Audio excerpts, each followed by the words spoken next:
এর আগের ক্লাসে আমরা বেশ কয়েকটি পিওয়াইকিউ নিয়ে আলোচনা করেছিলাম। আজকে তার পর থেকে আলোচনা করব। এগুলো সবই পিওয়াইকিউ।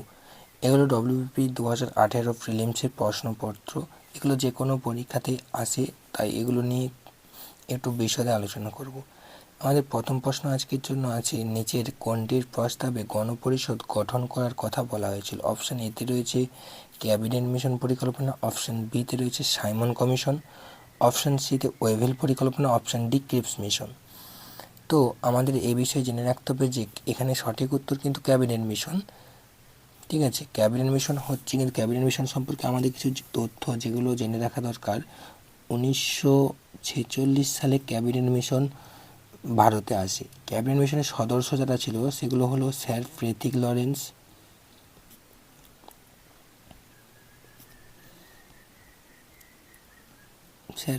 লরেন্স, প্রধান পদাধিকারী ছিল। স্যার ফ্রেথিক লরেন্স ছিল প্রধান পদাধিকারী। এছাড়াও ছিল স্যার স্ট্রাফোর্ড ক্রিপস এবং এভি আলেকজান্ডার।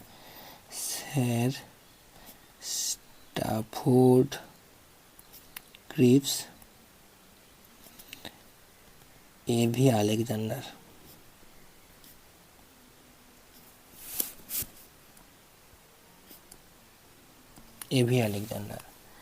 সচিদানন্দ সিনহা ছিলেন গণপরিষদের প্রথম অস্থায়ী সভাপতি। তাহলে কে বললাম? প্রথম অস্থায়ী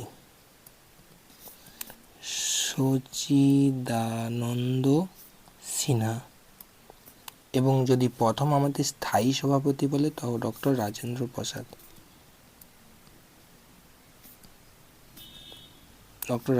ছিলেন গণপরিষদের স্থায়ী সভাপতি। এছাড়াও 1950 সালে 24শে জানুয়ারি গণপরিষদের সর্বশেষ অধিবেশন বসে। এই ছিল গণপরিষদ সম্পর্কে কয়েকটি তথ্য। চলে আসছি পরবর্তী প্রশ্নে ভারতের সর্বপ্রাচীন পর্বতমালা কোনটি? এক্ষেত্রে আমাদের জেনে রাখা দরকার যে আরাবল্লী হচ্ছে ভারতের সর্বপ্রাচীনতম পর্বতমালা। আরাবল্লী পর্বতের সর্বোচ্চ শৃঙ্গের নাম কি? আরাবল্লীর সর্বোচ্চ শৃঙ্গ হচ্ছে গুরু শিখর। বিন্ধ্য পর্বত হচ্ছে এক প্রকারের স্তূপ পর্বত। এর সর্বোচ্চ শৃঙ্গ হচ্ছে সদ্ভাবনা শিখর।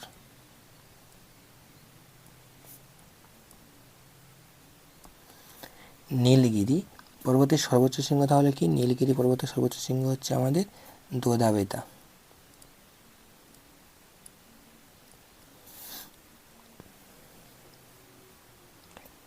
এছাড়া একটা ইনফরমেশন, বিন্ধ্য পর্বতকে উত্তর ও দক্ষিণ ভারতের জল বিভাজিকা বলা হয়।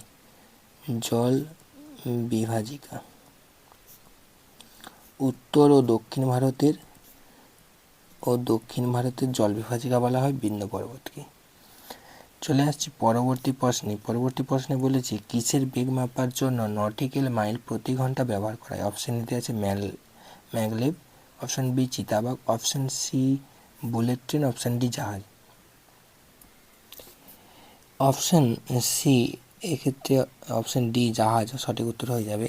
এক্ষেত্রে আমাদের একটু জেনে রাখা দরকার, 1 নটিক্যাল মাইল সমান আমাদের হয়ে যাবে 1852 মিটার। চলে আসছি পরবর্তী প্রশ্ন কি বলেছি? কোন প্রাণী পশ্চিমবঙ্গের রাজ্য প্রতীক? এক্ষেত্রে আমাদের উত্তর হয়ে যাবে অপশান সি মেছো বিড়াল। কিন্তু কতগুলি তথ্য যেগুলো না জানলেই নয়। আমাদের স্টেট অ্যানিমেল মেছো বিড়াল। যদি আমাদের স্টেট ফ্লাওয়ার বলে, স্টেট ফ্লাওয়ার হয়ে যাবে শিউলি।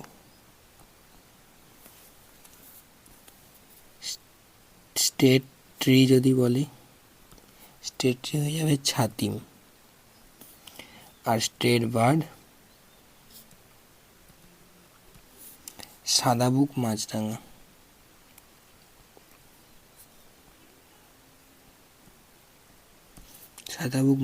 হয়ে যাচ্ছে আমাদের স্টেট বার্ড। চলে আসছি পরবর্তী প্রশ্নে। পরবর্তী প্রশ্নে আমাদের বলেছে সম্রাট আকবর কোন জায়গার বিজয়কে স্মরণীয় করতে বুলন্দ দরওয়াজা নির্মাণ করেন? অপশান এতে আছে বিহার, অপশান বিতে বাংলা, অপশান সিতে দাক্ষিণাত্য, অপশান ডিতে গুজরাট। তো প্রশ্নের উত্তরে আসার আগে জেনে রাখি সম্রাট আকবর 1601 খ্রিস্টাব্দে ফতেপুর সিক্রিতে গুজরাট বিজয়ের স্মরণে বুলন্দ দরওয়াজা তৈরি করেন। তাহলে এই প্রশ্নের জন্য সঠিক উত্তর হবে অপশান ডি। কত সালে? না 1601 সালে। কী কারণে? ফতেপুর সিক্রিতে গুজরাট বিজয়ের স্মরণে বুলন্দ দরওয়াজা তৈরি করেছিলেন। আরেকটা জেনে রাখা দরকার যে 1571 থেকে 1585 পর্যন্ত ফতেপুর সিক্রি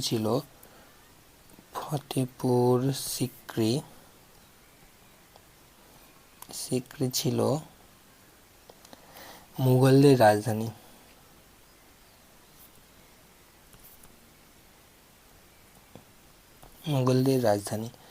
আকবর সম্পর্কে আরও কিছু তথ্য জানিয়ে দিই। আকবরনামা এবং আইনি আকবরী লিখেছিলেন আবুল ফজল। দিন ইলাহি প্রবর্তন করেছিলেন আকবর। আকবরনামা,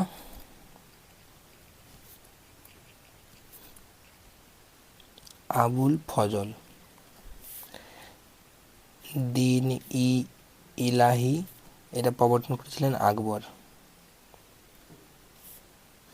চলে আসছি পরবর্তী প্রশ্নে আমাদের বলেছে স্বচ্ছ সমীক্ষা অনুসারে বর্তমানে ভারতবর্ষের সবচেয়ে পরিচ্ছন্ন শহর কোনটি? অপশান এতে আছে ইন্দোর, অপশান বিতে আছে পাটনা, অপশান সিতে চেন্নাই, অপশান ডি কলকাতা।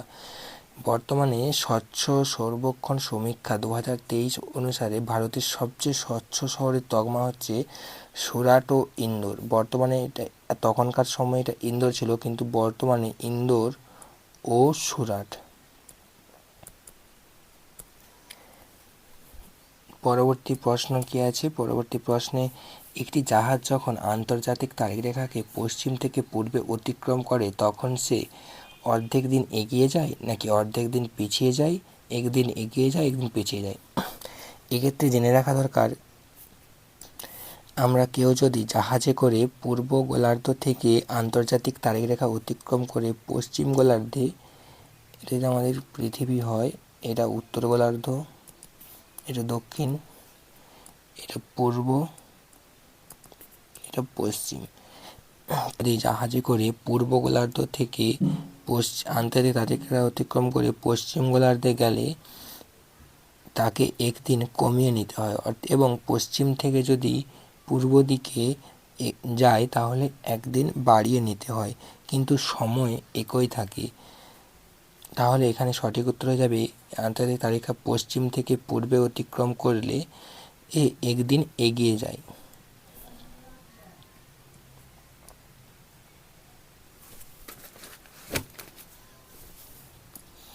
পরবর্তী প্রশ্ন আমাদের দীনবন্ধু মিত্রের নীলদর্পণ গ্রন্থটিকে ইংরেজিতে অনুবাদ করেন। অপশান এতে আছে Bankimchandra Chattopadhyay, option B Michael Madhusudan Dutta, option C Umeshchandra Dutta, option D John কেলি।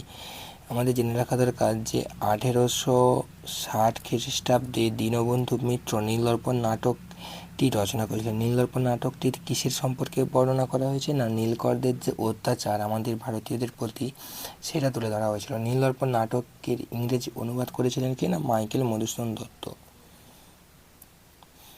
পরবর্তী প্রশ্ন কি আছে আমাদের? পাল বংশ কোথায় রাজত্ব করত? অপশান এতে আছে মধ্যপ্রদেশ, অপশান বিতে বিহার, অপশান সিতে দিল্লি, অপশান ডি মহারাষ্ট্র। আমাদের জেনে রাখা দরকার গোপাল ছিলেন পাল বংশ এর প্রতিষ্ঠাতা ও বাংলার প্রথম নির্বাচিত রাজা। গোপাল সম্পর্কে একটু জেনে রাখা দরকার। গোপাল ছিল প্রথম রাজা, প্রথম নির্বাচিত রাজা এবং পাল বংশের প্রতিষ্ঠাতা।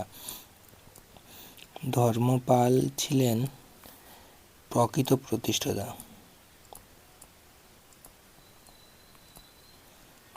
প্রতিষ্ঠাতা। বিক্রমশিলা মহাবিহার ও সোমপুরী মহাবিহার প্রতিষ্ঠা করেন ধর্মপাল। বিক্রমশিলা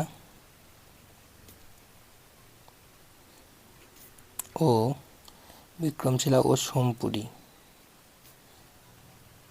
সোমপুরী মহাবিহার এগুলো প্রতিষ্ঠা করেছিলেন কিনা? Dharmapala.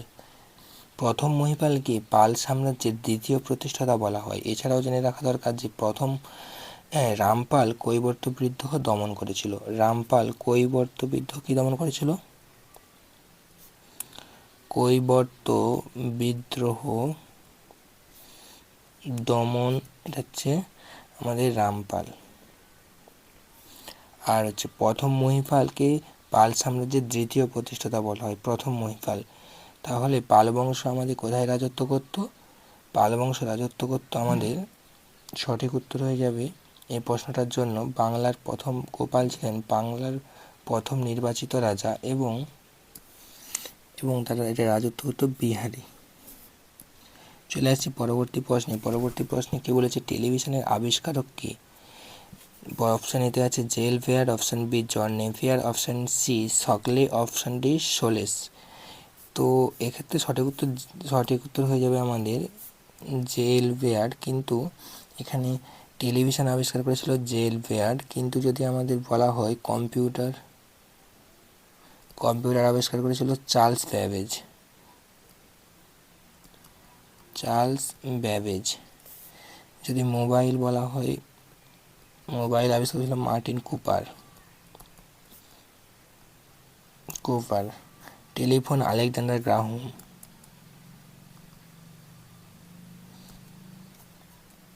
Telephone Alexander Graham Bell. Radio Marconi.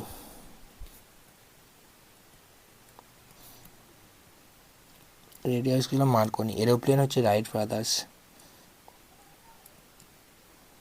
Aeroplane Wright brothers. পরবর্তী প্রশ্ন, কাপড় কাচার